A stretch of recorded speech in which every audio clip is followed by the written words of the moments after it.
Hola oyentes de Radio Sefarad, les saludamos en esta edición de las noticias que comentará Jorge. ¿Qué tal? ¿Qué tal, Alejandro? Comenzamos con los titulares del día. Estados Unidos ve a Irán como un factor desestabilizador. Trump usa sanciones, no fuerza militar. Hezbollah se queja de la supuesta falta de transferencia de dinero desde Irán a su grupo terrorista. El ministro de Defensa de Israel se retracta de su pretensión de volver a crear asentamientos en el norte de Gaza. La policía de Londres arresta bajo la ley antiterrorista a Greta Thunberg en una protesta pro-palestina. El gran rabino de Arabia Saudita afirma que le impidieron entrar al reino. Estos son los temas que hoy trataremos aquí en el informativo de Radio Sefarad.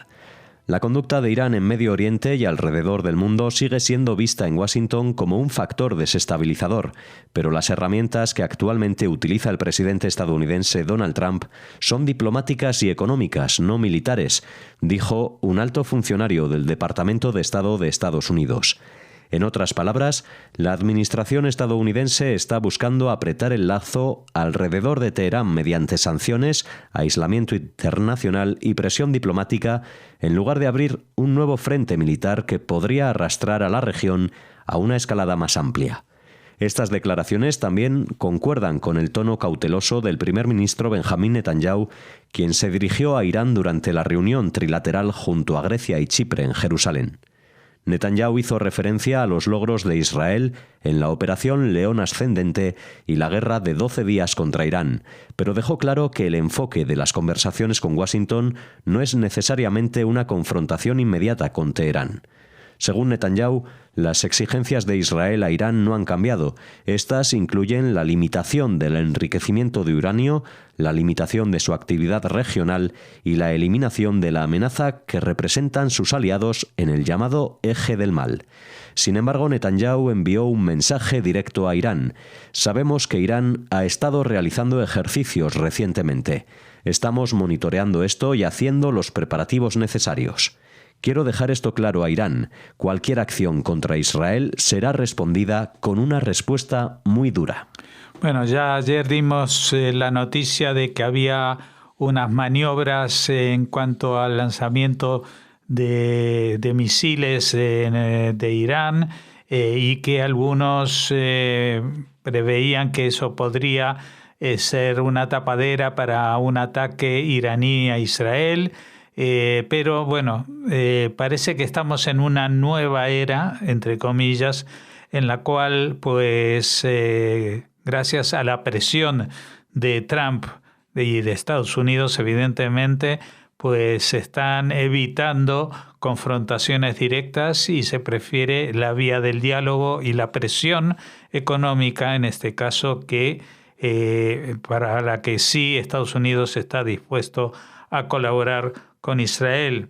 Israel tiene muy claro cuáles son los objetivos. El primero es la limitación del enriquecimiento de uranio para que no se produzca un abastecimiento de uranio susceptible de ser utilizado como bombas atómicas.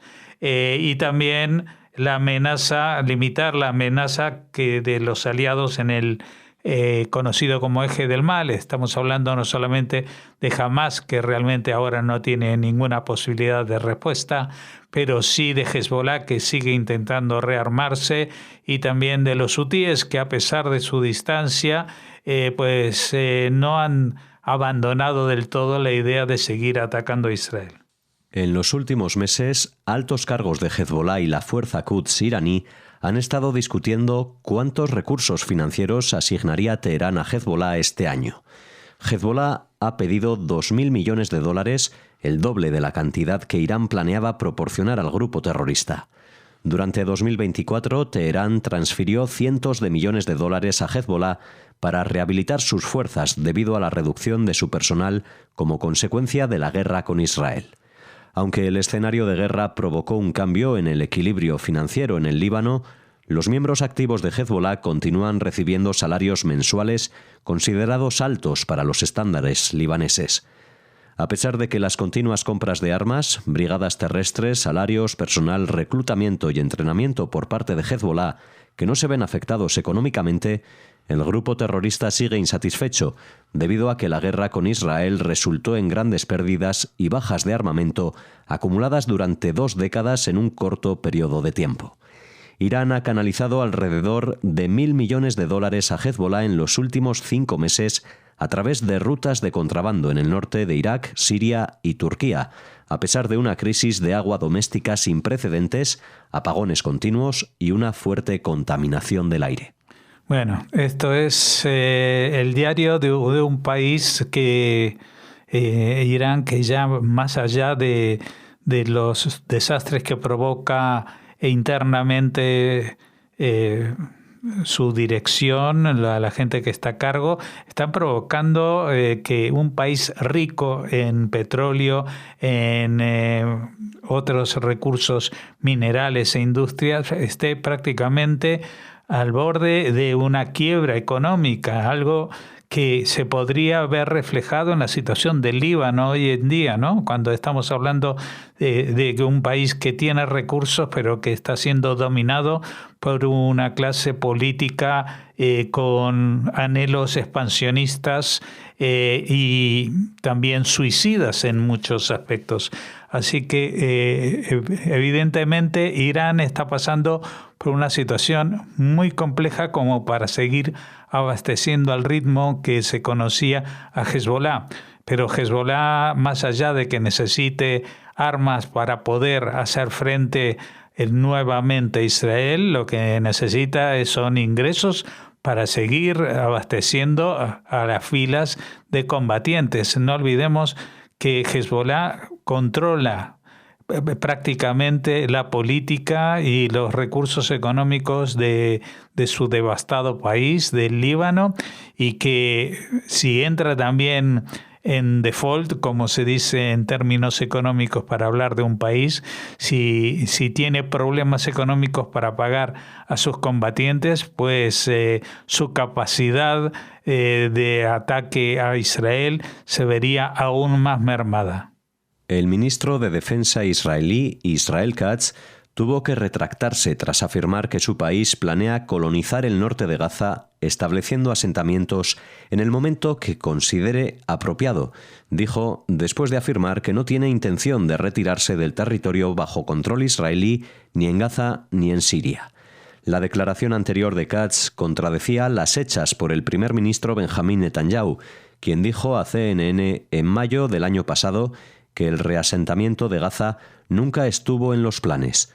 Los comentarios de Katz se producen en medio de la controversia en torno a su papel en el cierre previsto de la radio del ejército, aunque Gal Galatz, la estación de música operada por las Fuerzas de Defensa de Israel, seguirá funcionando, manteniendo su carácter e identidad distintivos.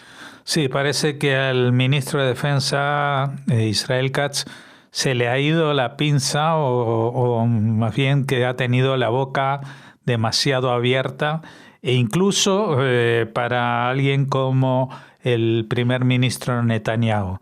Esto es algo bastante problemático y se deriva de alguna manera de este juicio que mantiene Netanyahu por cuestiones relativas a la malversación de fondos y corrupción, que le impide presentarse también como era tradicional en su gobierno y en otros gobiernos anteriores, a la vez como primer ministro y ministro de Defensa, que es el cargo más importante dentro del Ejecutivo israelí desde siempre.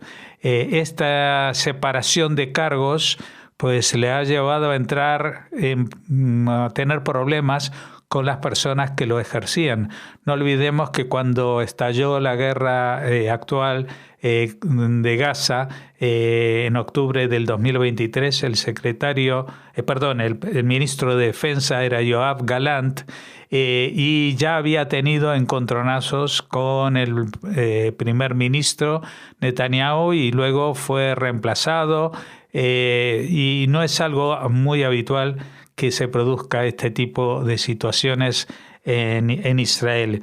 Ahora Israel Katz es muy fiel a Netanyahu, pero quizás más fiel a la ideología de Netanyahu que a las premisas y dictámenes que Netanyahu necesita en este momento de su gobierno. Es decir, Netanyahu está sometido a mucha presión del presidente de Estados Unidos y evidentemente se ha comprometido en que no van a crearse nuevos asentamientos en la Franja de Gaza, ni en este momento, ni nada que esté a la vista para no calentar más el ambiente y permitir que Estados Unidos, pues estamos hablando de su presidente, pueda negociar algún tipo de salida a la situación del futuro que pueda llegar a tener esta zona del planeta, la Franja de Gaza.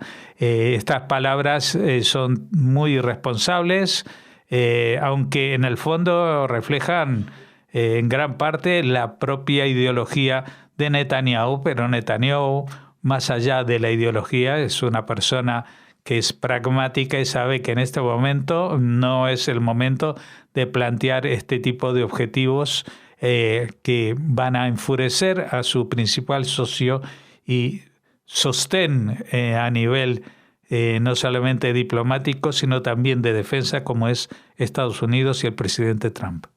La policía de Londres arresta bajo la ley antiterrorista a Greta Thunberg en una protesta pro-palestina en las oficinas de Aspen Insurance en la capital británica, denunciando sus vínculos con el gigante de defensa israelí Elbit. El lunes por la noche, Thunberg había realizado además otra protesta en Piccadilly Circus, en el centro de Londres, donde impidió el paso del tráfico por el lugar turístico. Bueno, doña Greta Thunberg sigue haciendo amigos allí por donde pasa, ¿no? Es decir, bueno, ya saben que en Israel no la miran con mucha admiración, pero también en la propia Rubia Albión, en el Reino Unido, pues está causando demasiados problemas. Ahora se ha puesto a protestar de una manera terrible a las puertas de una oficina de seguros. ¿Por qué? Porque esa compañía de seguros tiene como cliente a una empresa israelí. Entonces ya también eso es algo objeto de las protestas de Greta Thunberg, que yo creo que se le ha subido un poco a la cima del Everest el ego, después de cómo fue tratada hace unos pocos años cuando todavía era una adolescente y la invitaron a hablar en la cumbre del clima y a otros organismos, y ya se pensó que era pues más o menos la Mesías. El rabino Jacob Herzog, quien se identifica como el rabino principal de Arabia Saudita, dijo el martes que se le había negado la entrada al reino. Y ello a pesar de tener una visa de entrada válida y haber vivido en Arabia Saudita durante los últimos años. Las autoridades de inmigración del aeropuerto y el ministro del Interior no aclararon el motivo de la denegación. El rabino sugirió que el gobierno saudí y la Corte Real no estuvieron involucrados, sino que la medida fue iniciada por fuerzas oscuras que buscan obstruir el camino de la reforma, la apertura y la tolerancia que el reino persigue con determinación. Una vez más, ratifico mi lealtad incondicional al rey Salman bin Abdulaziz, mi profundo amor por el pueblo saudí y mi firme convicción de que esta situación se solucionará, declaró Herzog, porque tengo plena confianza en la justicia y la integridad del sistema saudí. Fuentes de Chabad han dicho que Herzog no representa a su movimiento y que su iniciativa de presentarse como rabino principal de Arabia Saudita fue una operación independiente. Sí, la verdad que parece que esta persona, este rabino, es un personaje singular, ¿no? Primero porque se presenta como rabino principal sin que nadie le haya adjudicado oficialmente ese título. Y segundo, que la excusa que da es que hay fuerzas oscuras que buscan obstruir el camino, etcétera, etcétera, que esto se está haciendo de espaldas al reino y a las autoridades.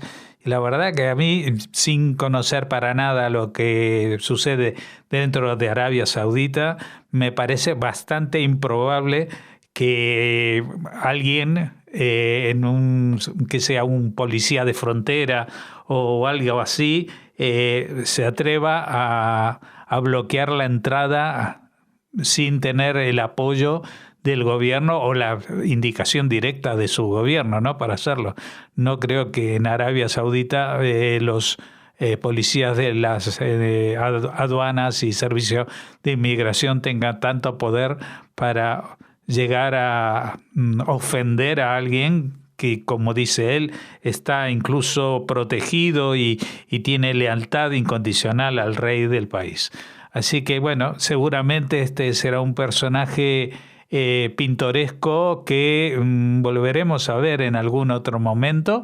De momento nos quedamos con esto, que es casi una anécdota a las puertas del inicio de estas fiestas de fin de año, y que incluyen también dentro de la tradición cristiana el 28 de diciembre como Día de los Inocentes, que aunque conmemora una matanza, pues se celebra con estas bromas. Esperemos que esto sirva de un ejemplo de algo para rebajar las tensiones y reírnos un poco de la vanidad de algunos, aunque sean grandes rabinos.